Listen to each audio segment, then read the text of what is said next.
तो भाई लोग आज अपन लोग एक ऐसे कैरेक्टर के बारे में बात करने वाले हैं जो कि मार्वल सिनेमैटिक यूनिवर्स में गॉड्स के लेवल से भी ऊपर है, जिसका नाम है द लिविंग ट्राइब्यूनल। तो देखो मार्वल बहुत पहले से इसके बारे में टीज कर रहा है, जैसे कि 2016 की डॉक्टर स्ट्रेंज में ही हमें इसका एक ईस्टर एग सॉर्ट ऑफ देखने को मिल गया था।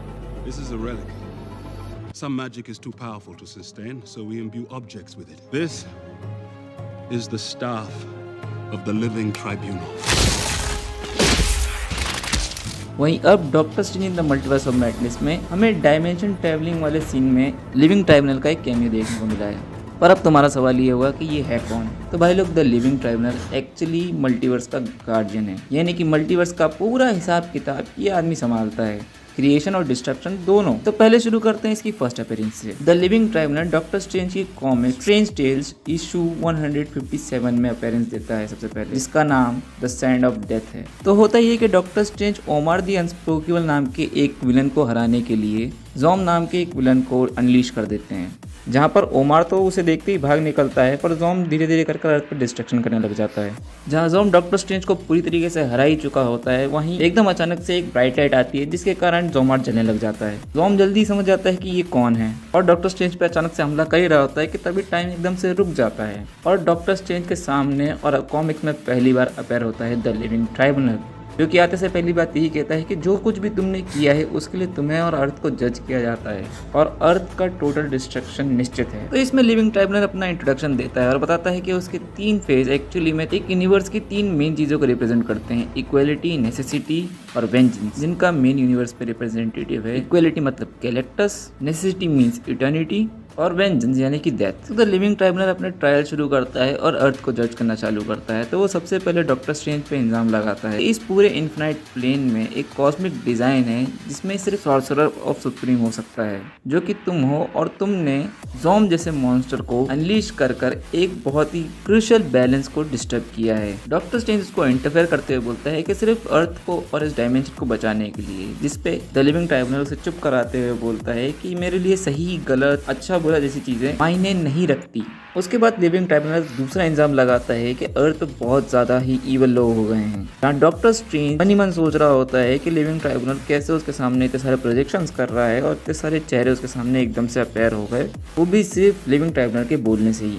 और लिविंग ट्राइब्यूनल बोलता है कि सिर्फ ज़ॉम को अनलीश करके इतने छोटे टाइम के लिए ही सही, पर उसने उसे अनलीश कर अर्थ पे लोगों की इवलनेस को बढ़ा दिया है। जहाँ डॉक्टर स्ट्रेंज अर्थ को डिस्ट्रॉय करने से पहले कहता है कि मैं सॉर्सरर सुप्रीम है, पहले मुझे हराना पड़ेगा, उसके बाद में अर्थ को डिस्ट्रॉय करना। जिस पे लिविंग ट्राइब्यूनल हंसता है और उसे बताता है कि उसकी पावर कितनी ज्यादा भयंकर है, पर फिर भी डॉक्टर स्ट्रेंज उसे लड़ने की कोशिश करता है। तो लिविंग ट्राइब्यूनल उसे रैविंग रिंग्स ऑफ रेगडोर में बांध देता है। पर डॉक्टर स्ट्रेंज की हिम्मत को देखकर द लिविंग ट्राइब्यूनल उसे एक चांस देता है और उसे कहता है कि अगर तुम ज़ॉम को हरा पाए, जो कि बड़े बड़े सॉर्सरर्स अभी तक नहीं कर पाए हैं, तो मैं अर्थ को छोड़ दूंगा। इस पर doctor strange the living tribunal से एग्री करता है और एक टाइम लिमिट देता है ये करने के लिए, जिसके लिए वो द ग्लास ऑफ डूम को उल्टा करके रख देता है और उसे कहता है कि जब तक ये रेत खत्म नहीं होती तब तक तुम्हारे पास टाइम है। अब देखो डॉक्टर स्ट्रेंज कुछ जुगाड़ तुगाड़ लगाकर द लिविंग ट्राइब्यूनल कन्विंस कर लेते हैं और लिविंग ट्राइब्यूनल अर्थ को छोड़ के चला जाता है। बट इसकी इस अपीयरेंस से हमें पता चलता है कि ये कैरेक्टर कितना ज्यादा स्ट्रॉन्ग है। और जहाँ तक बात की जाए इसकी अपीयरेंस की, तो वो कॉमिक्स में भी बहुत ज्यादा कम रहती है, क्योंकि ये मल्टीवर्सल लेवल का बीइंग है। मार्वल के बहुत बड़े बड़े कॉस्मिक बीइंग्स आकर इसको जवाब देते हैं और ये सिर्फ जवाब देता है सिर्फ एक को, जो कि द वन अबव ऑल, जो कि पूरी मार्वल का क्रिएशन करने वाला है। बेसिकली वो राइटर्स को रिप्रेजेंट करता है। पर अब आखिर में एक सवाल रह जाता है कि लिविंग ट्राइब्यूनल आखिरकार है कहाँ?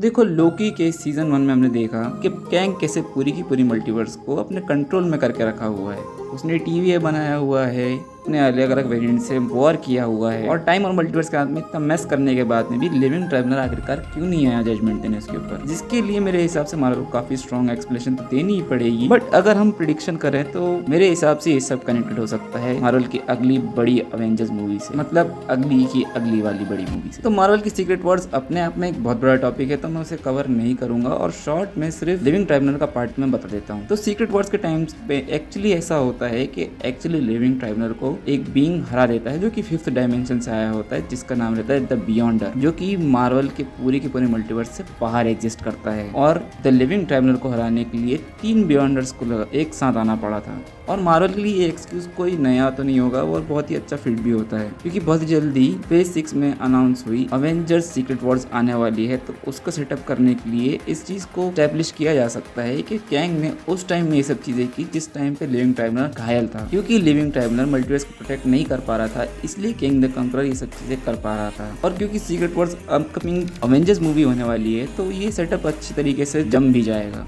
बट इसके अलावा एक दूसरी थ्योरी ये भी निकल के आती है कि the living tribunal don't give a मतलब कि द लिविंग ट्राइब्यूनल को फर्क ही नहीं पड़ता कि मल्टीवर्स में एक्चुअली क्या हो रहा है। जैसे कि हमने इसका फर्स्ट अपीयरेंस में देखा कि इसे सिर्फ मतलब है कि जो क्रिएशन और डिस्ट्रक्शन मल्टीवर्स में हो रहा है वो कंटिन्यू करता जाए और लिविंग और बर्थ की साइकिल चलती रहे। और बेसिकली देखा जाए तो टीवी और कैंग द कॉन्करर वही चीज कर रहे थे, बट एक कंटेंट मैनर में। वहीं जब चीजें हाथ से ज्यादा निकल जाती है तभी लिविंग ट्राइब्यूनल आता है और कैंग द कॉन्करर ने कोई बड़े इवेंट्स एक्चुअली होने ही नहीं दिए। इसके कारण द लिविंग ट्राइब्यूनल ने उसे इंटरप्ट नहीं किया। वहीं अगर अवेंजर्स कैंग डायनेस्टी में कैंग अपना सारा कंट्रोल छोड़ देता है और मल्टीवर्स अपने हिसाब से ग्रो करना चालू कर देता है, तो ऐसे बहुत हाई चांसेस है कि जैसे कि हमें इसकी फर्स्ट अपीयरेंस देखने को मिली थी वैसा कोई इवेंट हमें बहुत जल्दी देखने को मिले। पर ये बहुत आगे की बात है, क्योंकि हो सकता है ये फेज 6 के बाद और डॉक्टर स्ट्रेंज की शायद थर्ड मूवी में ऐसा हमें देखने को मिले।